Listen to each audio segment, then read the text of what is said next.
ఆ బస్సు అంత దారుణంగా కాలిపోవడానికి రీజన్ ఎవరి పేరని చెప్తామా?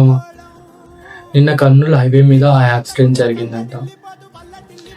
బైక్ వేసుకొని వెళ్తున్న వాడిని బస్సు గుద్దిందో, బస్సుకే అడ్డు బైక్ కూడా వచ్చిందో తెలియదు. ఇద్దరు తప్పుడు ఎవరిదో, కానీ కొన్ని ప్రాణాలు కోల్పోయినారు అందరు. దానివల్ల కొన్ని ఫ్యామిలీలు సఫర్ అవ్వాల్సి వస్తుంది. తప్పెవరిదో తెలియదు, కానీ శిక్ష మాత్రం అందరు అనుభవించాల్సి వస్తుంది. మనం ఎంత చక్కగా వెళ్ళినా సరే వెళ్ళేటోడు మనకు సరిగ్గా రావాలి. బీ కేర్ఫుల్ బైక్ డ్రైవ్ చేసేటోళ్ళైనా, ఏ డ్రైవింగ్ పర్సన్స్ అయినా బీ కేర్ఫుల్గా చేయండి. ఎందుకంటే మనకి ఏదైనా అయితే తర్వాత ప్రాబ్లం అయ్యేది మన ఫ్యామిలీకి. దానికి ఎక్కువ శిక్ష అనుభవిస్తాం. రోడ్డు ప్రయాణం చేసేటప్పుడు జాగ్రత్తలు వహించండి. మనం సక్రమంగా వెళ్తున్నా కూడా ఎన్నో ప్రమాదాలు పొంచి ఉంటాయి.